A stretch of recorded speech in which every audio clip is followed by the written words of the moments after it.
58장 회남 형산 열전 1. 원통하게 죽은 어머니를 위해 살인하다. 회남의 여왕 유장은 한나라 고조의 막내 아들이다. 그의 어머니는 본래 조나라 왕 장호의 미인이었다. 고조 8년에 고조가 동원에서 돌아오는 길에 조나라를 지났는데 조나라 왕이 미인을 바쳤다. 여왕의 어머니는 고조의 총애를 받아 임신하게 되었다. 고조가 떠나간 뒤 조나라 왕 장호는 감히 그녀를 궁궐 안으로 들여놓을 수 없어 따로 밖에 궁전을 지어 그곳에서 머물도록 했다. 관고 등이 반란을 꾀하여 박인해서 고조를 죽이려 한 일이 발각되었다. 조나라 왕도 이 일에 연루되어 왕의 어머니도 형제와 미인들이 모조리 붙잡혀 한해에 갇혔다. 여왕의 어머니도 옥에 갇혔는데 옥리에게 알려 말했다. 황상의 총애를 받아 홀몸이 아닙니다. 옥리는 곧 고조에게 그 사실을 보고하였으나 고조는 마치 조나라 왕에게 몹시 화가 나 있던 터라 여왕 어머니의 일을 처리하지 않았다. 그래서 여왕 어머니의 동생 조겸이 벽양후를 통해 여후에게 이 사실을 알렸다. 그러나 여후는 질투심 때문에 고조에게 말하려 하지 않았고 벽양후 역시 애써 청하지는 않았다. 여왕 어머니가 여왕을 낳은 뒤 원한에 사무쳐 스스로 목숨을 끊자 옥리가 여왕을 받들고 가서 고조에게 바쳤다. 고조는 뉘우치면서 여우에게 어머니가 되어 기르게 하고 여왕 어머니를 진정에 묻어 주었다. 진정은 여왕 어머니의 생가가 있고 조상 대대로 살아온 고을이다. 고조 11년 7월에 회남왕 병포가 반란을 일으켰다. 고조는 그 아들 장을 회남왕으로 삼아 경포위에 땅을 다스리게 했는데 모두 내군이었다. 고조가 몸속 군사를 이끌고 가서 경포를 쳐서 무찌르자 마침내 여왕이 왕위에 올랐다. 여왕은 일찍이 어머니를 여의고 늘 여후를 의지하였다. 이런 이유로 효혜제와 여후의 시대에는 총애를 받아 다른 해를 입을까 걱정하는 일이 없었다. 마음속으로는 늘 벽양후를 원망하였지만 함부로 겉으로 드러내지는 않았다. 효 문제가 즉위하자 회남왕은 자신이 황제와 가장 친하다는 생각에서 교만하게 거드름을 피우며 한나라의 법을 어기는 일이 잦았다. 그러나 황제는 형제라 하여 언제나 너그럽게 용서했다. 효 문제 3년에 여왕이 입주하였는데 대단히 오만하였다. 여왕은 황제를 따라 원유에 들어가 사냥했는데 황제와 수레를 함께 탔으며 황제를 늘 큰형님이라고 불렀다. 여왕은 재주와 힘을 갖추고 있었는데 그 힘이 솥을 들어올릴 정도였다. 그는 벽양후를 찾아가 만나기를 청했다.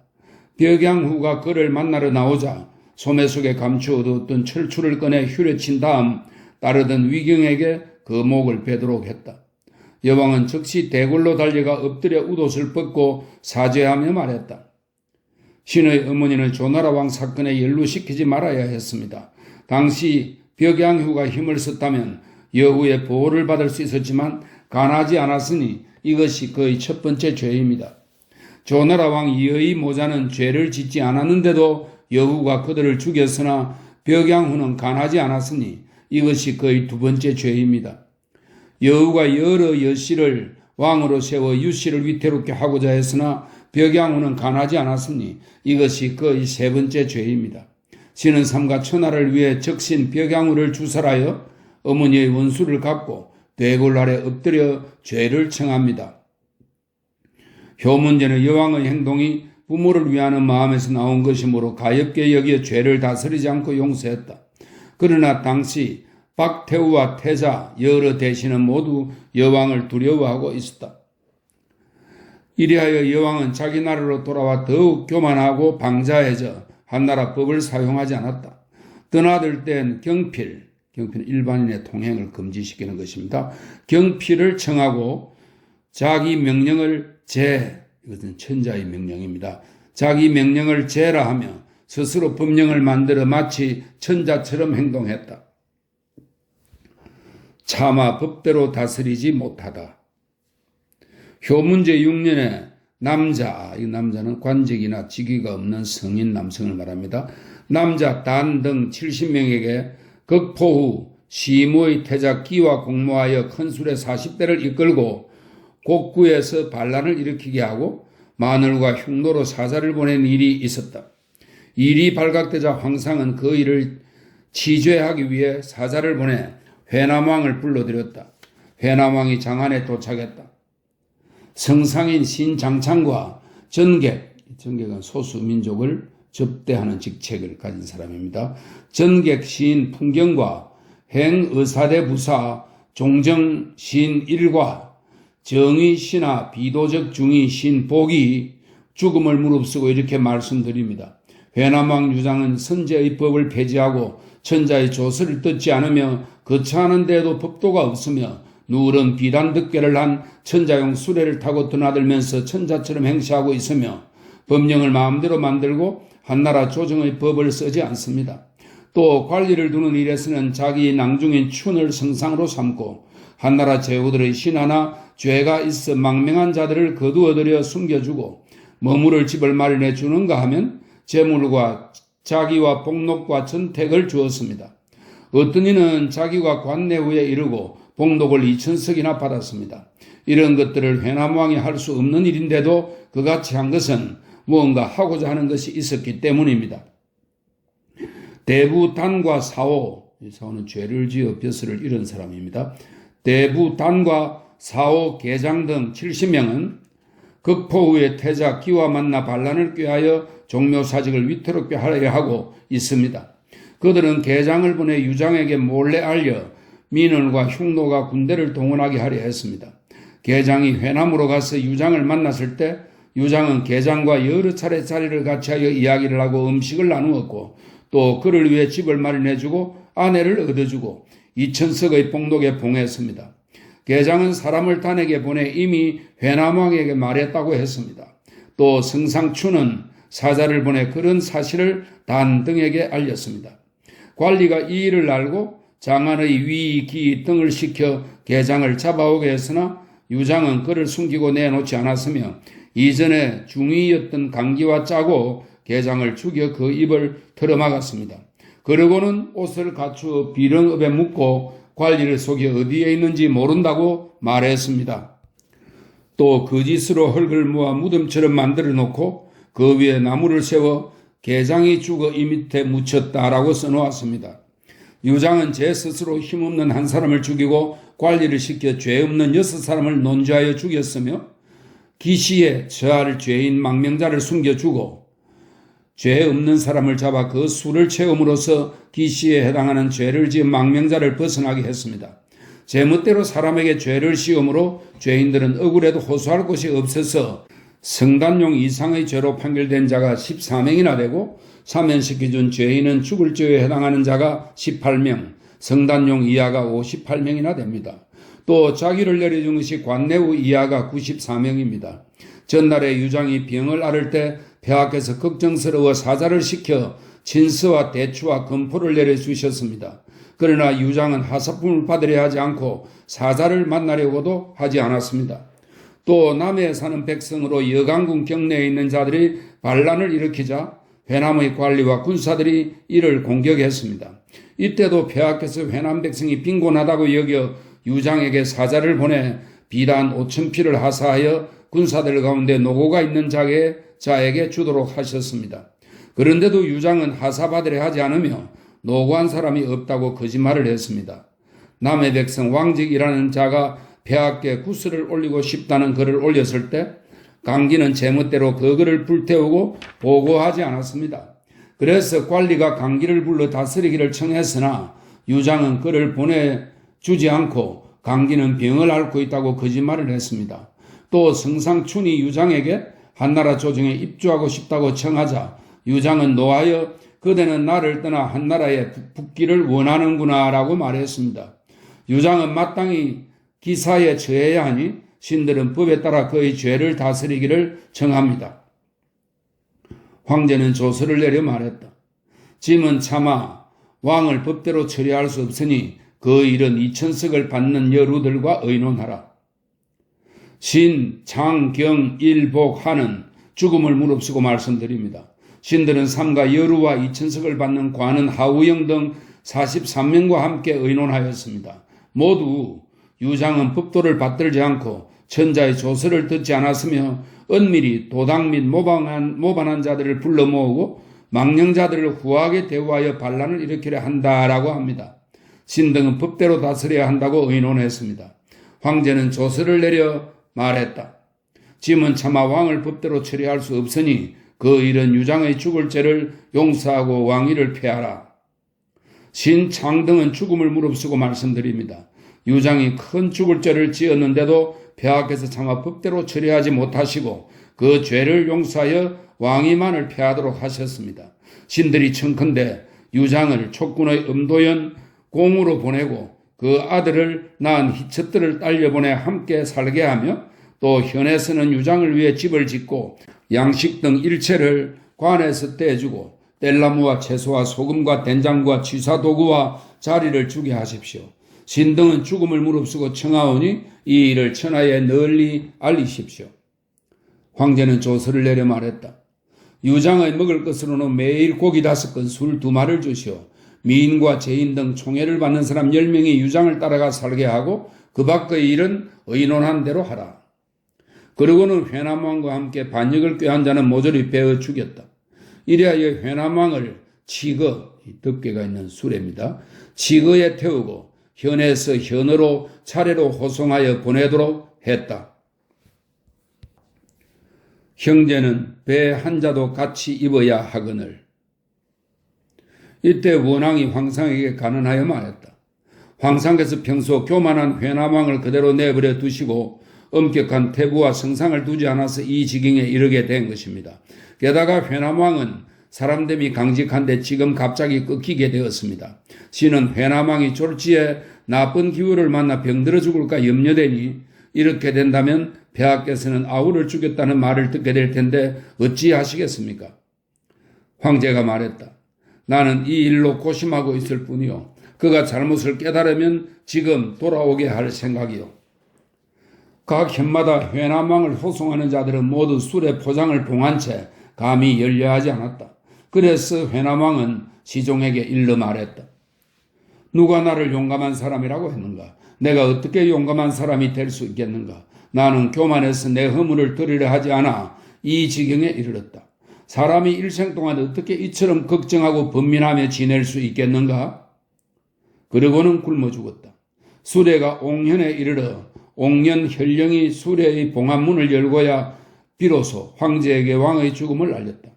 황제는 소리내어 울고 몹시 슬퍼하면서 원왕에게 말했다. 내가 그대의 말을 듣지 않아 결국 회남왕을 잃었소. 원왕이 말했다. 어쩔 수 없는 일입니다. 바라건대 폐하께서는 스스로 마음을 너그럽게 가지십시오. 황제가 말했다. 어떻게 하라는 말이요? 원왕이 말했다. 단지 성상과 의사의 목을 베어 전하여 사과하면 됩니다. 황제는 곧 성상과 의사에게 명하여 각 현에서 회남왕을 호송하면서 수레의 봉합문을 열지 않는 자, 음식을 보내는 자, 시중을 든 사람을 모조리 잡아들여 모두 기시에 처했다. 그리고 여루의 예로서 회남왕을 옥년에 묻고 그 무덤을 지키는 30호를 두었다. 효문왕제 8년에 황제는 회남왕을 가엾게 여겼다. 회남왕에게는 아들이 4명 있었는데 모두 나이가 7, 8살로 어렸다. 아들 유한을 부릉후로, 유발을 안양후로, 유사를 양주후로, 유량을 동승후로 각각 공하였다. 효문제 12년의 민간에서는 회남의 여왕을 위해 다음과 같은 노래를 지어 불렀다. 배 한 자도 오히려 꿰매어 입을 수 있고 곡식 한 말도 오히려 찧어 나눌 수 있는데 형제 2사람은 서로 용납하지 못하네. 황제는 이 노래를 듣고 탄식하며 말했다. 여임금과 순임금은 고륙을 내쫓았고 주공은 관숙과 채숙을 죽였어도 전하에서는 그들을 성인이라 부른다. 무엇 때문인가? 사사로움으로서 공적인 것을 해치지 않았기 때문이다. 전하는 어찌하여 짐이 회남왕의 땅을 탐내했다고 할까? 이래하여 성량왕을 회남의 옛 땅으로 옮겨 왕으로 삼고 회남왕을 추존하여 여왕이라는 시호를 내렸으며 능운을 만들어 제후왕으로서의 위를 갖추어 주었다. 여왕의 세 아들. 효문왕제 16년에 회남왕 희를 옛 성량왕으로 회복시켰다. 황제는 회남의 여왕이 한나라 법을 폐지하고 따르지 않다가 스스로 나라를 잃고 일찍 죽은 것을 불쌍히 여겨 그의 세 아들을 왕으로 세웠다. 즉 부릉의 유한을 회남왕으로, 안양의 유발을 형산왕으로, 양주의 유사를 여강왕으로 삼아 세 사람에게 모두 여왕 때의 봉제를 다시 얻게 해주고 나누어 다스리게 했다. 동승의 유양은 이 일 이전에 죽어 부사가 없었다. 효경왕제 3년에 오, 초 등 7나라가 반란을 일으켰다. 오나라 사자가 회남에 이르자 회남왕은 군사를 출동시켜 호응하려고 했다. 회남왕의 성상이 말했다. 대왕께서 굳이 군사를 출동시켜 오나라에 호응하실 생각이면 신이 이 이장수가 되길 바랍니다. 그래서 왕은 성상에게 군사를 맡겼다. 회남의 성상은 군대를 거느리게 되자 성을 굳게 지킬 뿐 왕의 명령을 듣지 않고 한나라를 도왔다. 한나라도 곡성우를 장수로 삼아 회남을 구원하게 하여 그로 인해 회남은 온전할 수 있었다. 오나라 사자가 여강에 이르렀으나 여강왕은 응하지 않고 월나라로 사자를 보내 연락을 취했을 뿐이었다. 오나라 사자가 형산에 이르렀으나 형산왕은 굳게 지키면서 한나라에 대해 두 마음을 품지 않았다. 효경제 4년에 오나라와 초나라는 패하고 형산왕이 한나라에 입주했다. 황제는 형산왕을 곱고 믿음이 있다고 여겨 그의 노고를 위로하여 말했다. 남쪽은 지대가 높고 습한 지역이다. 그러고는 형산왕을 옮겨 제북왕으로 삼았으니 그를 포상한 것이다. 형산왕이 죽자 정왕이란 시호를 내렸다. 여광왕은 월나라와 이웃하고 있어서 여러 차례 사자를 보내 서로 왕래했기 때문에 형산왕으로 옮겨 봉하고 강북 땅을 다스리도록 했다. 회남왕은 예전처럼 그대로 두었다. 혜성 출현은 반란의 징조이다. 해남왕 유한은 사람됨이 책 읽기와 금문고 타기를 즐기고 주사를 쏘아 사냥하거나 말을 달리는 것 따위는 좋아하지 않았다. 또 음덕을 베풀어 백성을 두루 보살피며 명성을 천하에 떨치려고 했다. 그는 때때로 여왕의 죽음을 원망하여 반란을 일으키려고 했으나 아직 이유를 찾지 못했다. 근후 2년에 회남왕이 한나라에 입주하였다. 회남왕은 평소 무한우와 가까이 지냈다. 당시 무한우는 태위로 있었는데 회남왕을 폐상에서 맞아 함께 얘기하며 말했다. 지금 황상에게는 태자가 없습니다. 왕께서는 고황제와 손자로서 인의를 실행하고 있다는 것을 온 천하가 다 알고 있습니다. 황상께서 하루아침에 돌아가시면 대왕이 아니고 누가 자리를 감당하겠습니까? 해남왕은 크게 기뻐하면서 무한후에게 금과 재물을 후하게 보내주고 은밀히 빈객들과 결탁하여 백성을 어루만지고 위로하며 반역을 꾀하였다.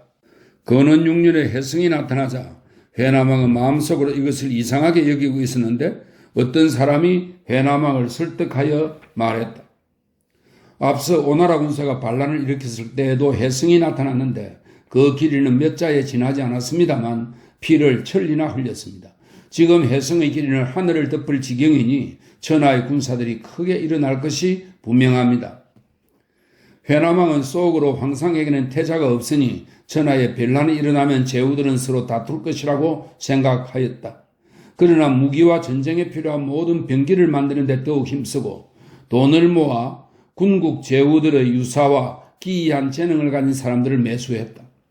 여러 변사와 방략을 일삼는 자들이 괴상한 말을 하여 왕에게 아첨하자 왕은 기뻐서 많은 돈을 내리니 반영의 음모는 더욱 심해져 갔다. 회남왕에게는 유릉이라는 딸이 있는데 슬기롭고 말재간이 있었다. 회남왕은 유릉을 몹시 사랑하여 늘 많은 돈을 주고 장안에 머물게 하면서 황상의 척근들과 교제하며 정탐하게 했다. 꿈틀대는 반역 음모. 원삭 3년에 황상은 회남왕에게 안습과 지팡이를 내리고 입주하지 말라고 했다. 회남왕의 왕후는 도인데 왕의 총애를 받았다. 왕후는 태자 천을 낳고 천은 왕황태후의 외손인 수성군의 딸을 맞아 비로 삼았다. 왕은 반역 음모를 태자배가 눈치채어 이 일이 밖으로 새 나가게 될까 두려워 태자와 모의하여 그녀를 사랑하지 않는 것처럼 꾸미고 석 달 동안 비와 자리를 같이 하지 않도록 했다. 왕은 태자에게 거짓으로 화를 내고 태자를 비와 석 달 동안 한 곳에 있도록 하고 문을 봉쇄했으나 태자가 끝내 비를 가까이 하지 않았다. 비가 돌아가고 싶다고 간청하니 왕은 황상에게 글을 올려 사죄하고 그녀를 돌려보냈다. 왕후 또와 태자 천과 딸 능은 왕의 총애를 믿고 나라의 군세를 마음대로 휘둘러 백성의 밭과 집을 빼앗고 사람들을 멋대로 잡아들여 옥에 가두곤 했다. 원사 원인의 태자는 검술을 배웠는데 자기와 견줄 자가 아무도 없다고 여겨 낭중 뇌피가 검술이 뛰어나다는 소문을 듣고는 그를 불러 겨루었다. 뇌피는 거듭 사양하다가 잘못하여 태자를 찌르게 되었는데 태자가 화를 내므로 뇌피는 두려워했다. 당신은 군대에 나가기를 원하는 사람이 있으면 곧바로 경사로 보내주었으므로 뇌피는 흉노를 물리치는 일에 온 힘을 다하기를 원했다. 그러나 태자천이 왕에게 뇌피에 대해 수시로 중상모략을 일삼자 왕은 낭중령에게 그를 배척하고 파면시키도록 하였다. 이렇게 함으로써 뒷사람들이 감히 따라하지 못하도록 경계시키려 한 것이다. 뇌피가 도망쳐 장안에 이르러 글을 올려 자신의 입장을 밝히자 황상은 정의와 하남군에게 조서를 내렸다. 하남을 조사하다가 회남의 태자를 체포하려고 하자 왕과 왕후는 태자를 넘겨주지 않을 방법을 생각하다가 군사를 동원하여 반란을 일으킬 계략을 꾸몄다. 하지만 계획이 미루어져 열흘 넘도록 결정을 내리지 못하고 있는 사이에 마침 태자를 신문하라는 조서가 내려왔다. 이때 회남의 제사는 수춘의 성이 태자의 체포를 미루고 넘겨주지 않는 것에 노여워하여 성의 불경을 탄핵하려 했다. 이에 회남왕은 제상에게 부탁했으나 제상이 받아들이지 않자 회남왕은 사신을 보내 글을 올려 제상을 고발했다. 황상이 정의를 시켜 그 사건의 진상을 밝히도록 하니 왕도 그 일에 관련되었음이 드러났다.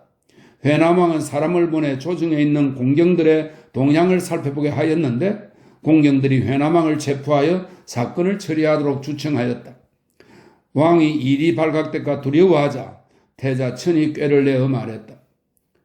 한나라가 사신을 보내 왕을 체포하려 하거든 왕께서는 사람을 시켜 위사의 옷을 입고 의전 안에서 창을 들고 서 있다가 왕의 곁에서 이상한 행동이 있으면 바로 사신을 찌르십시오. 신도 사람을 시켜 회남의 중위를 찔러 죽이겠습니다. 그러고 나서 군사를 일으켜도 늦지 않을 것입니다.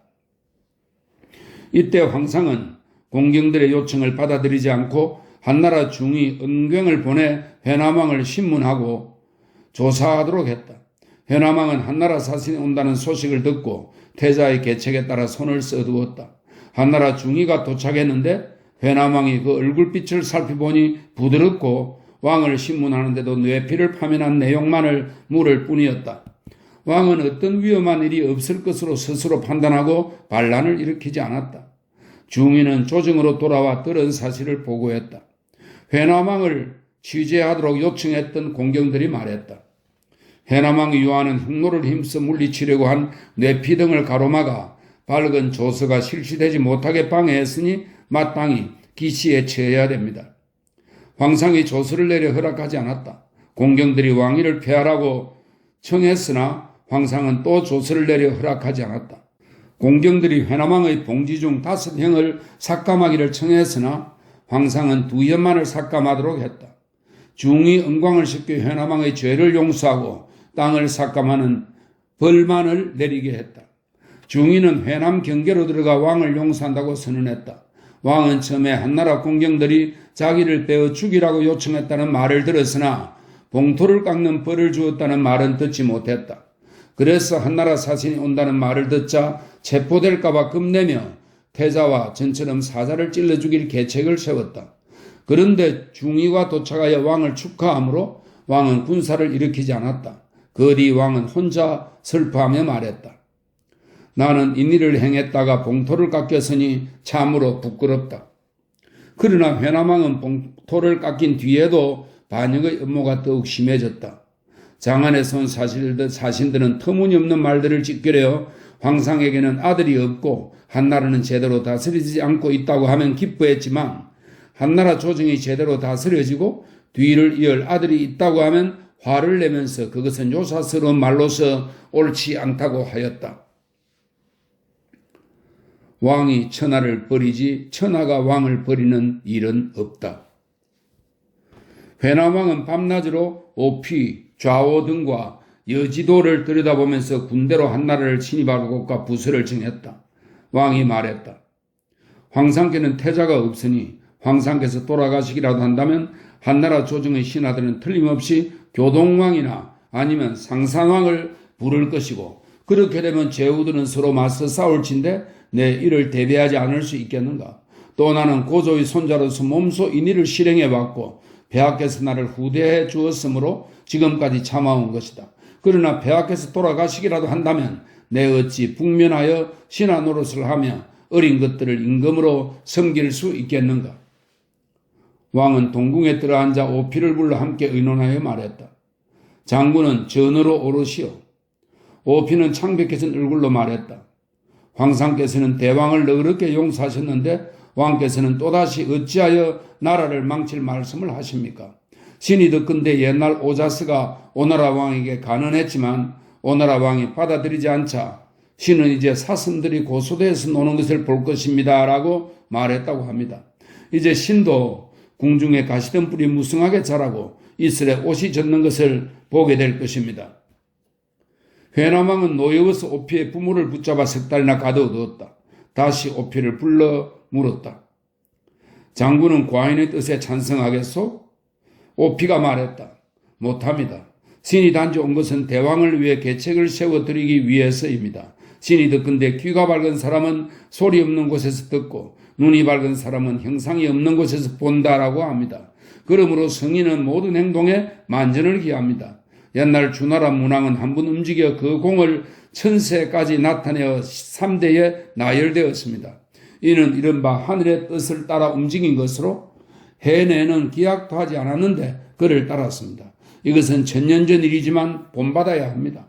100년 전 진나라와 근세의 오나라 초나라를 보면 또한 국가가 존재하는 경우와 망하는 경우를 알기에 충분합니다. 신도 감히 오자스와 같은 죽음을 피하려 하지 않으니 대왕께서는 오나라 왕처럼 충성스러운 간언을 받아들이지 않는 일이 없으시기 바랍니다. 옛날 진나라는 성인의 도를 끊고 술사를 죽이며 시와 설을 불사르고 예의를 버리고 속임수와 폭력만 숭상하고 임의로 형벌을 사용하고 해변에서 생산되는 곡식을 서하로 실어 보냈습니다. 이 서하는 황하를 말합니다.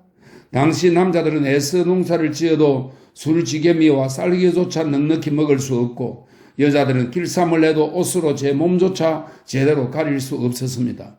또 목림을 보내 동서 수천리에 걸쳐 장성을 쌓느라 군사들은 몸을 비바람에 그대로 내맡기고 장수들도 노숙하였는데 그 수가 수십만 명에 달했습니다.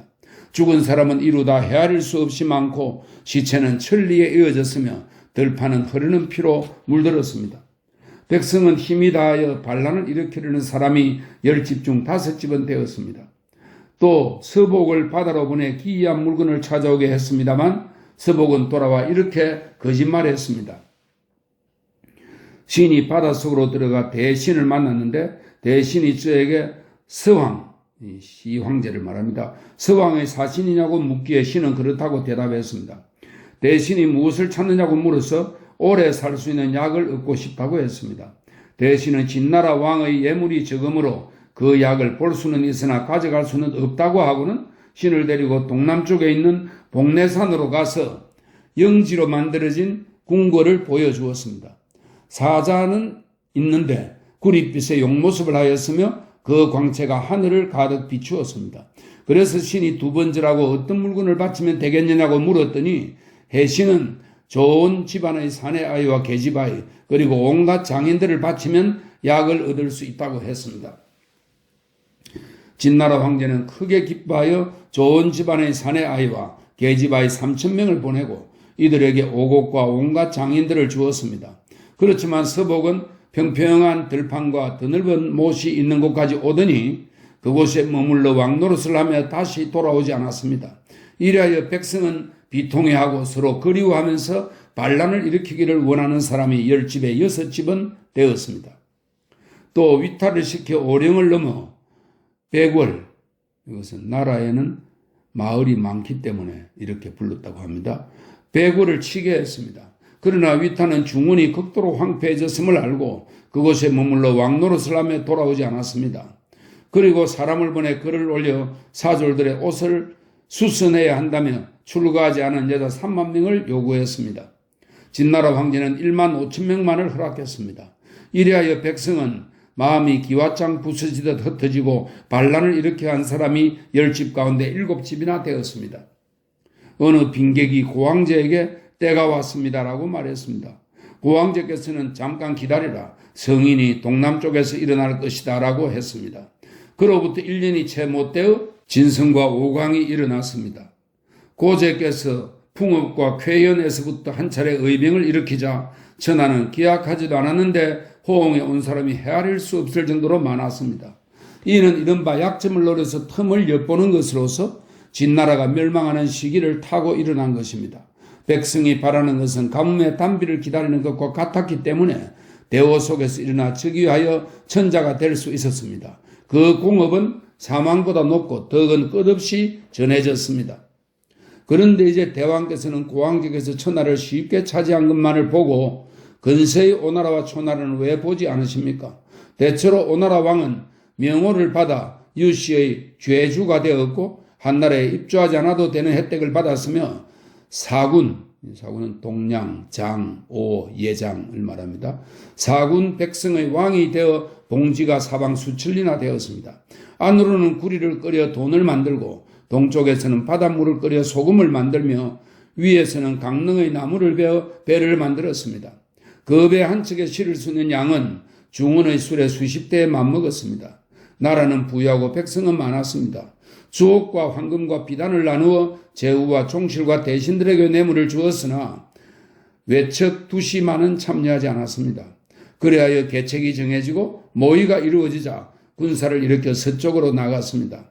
그러나 대량에서 깨어지고 호보에서 패하여 쫓겨다니나 동쪽 단도에 이르렀으나 월나라 사람에게 사로잡혀 자신은 죽고 제사도 끊어져 천하의 웃음거리가 되었습니다. 저 오나라와 초나라의 무리로도 성공할 수 없었던 것은 무엇 때문입니까? 실로 천도를 거스리고 때를 알지 못했기 때문입니다. 지금 대왕의 군사와 백성은 오나라와 초나라의 10분의 1도 안 되고 천하는 진나라 때보다 만배나 안정되어 있습니다. 바라건대 대왕께서는 신의 계책을 따라주십시오. 만일 대왕께서 신의 계책을 따르지 않으신다면 이제 대왕의 일은 반드시 실패할 것이며 반란을 일으켜야 한다는 말이 먼저 새어나가는 것을 보게 될 것입니다. 신이 듣건대 미자는 고국을 지나다가 슬퍼하여 맥수지가를 지었는데 이것은 주왕이 왕자 비간의 말을 듣지 않은 것을 비통해 한 것입니다. 그러므로 맹자에 주왕은 천자의 높은 지위에 있었으나 죽어서는 필부만도 못하다라고 하였습니다. 이것은 주왕 스스로 천하를 저버린 지 오래된 것이지 그가 죽은 날에 천하가 그를 버린 게 아닙니다. 지금 신도 대왕께서 천성의 임금을 버리려 하신 것을 남몰래 슬퍼합니다. 장차 조정에서 목숨을 끊으라는 글을 내리시면 신하들보다 앞서서 이 동궁에서 죽겠습니다. 여기까지 이르자 회남왕은 가슴이 답답하고 울적해져 눈물을 떨구었다. 오피는 곧바로 일어나 계단을 한 걸음씩 밟고 물러갔다.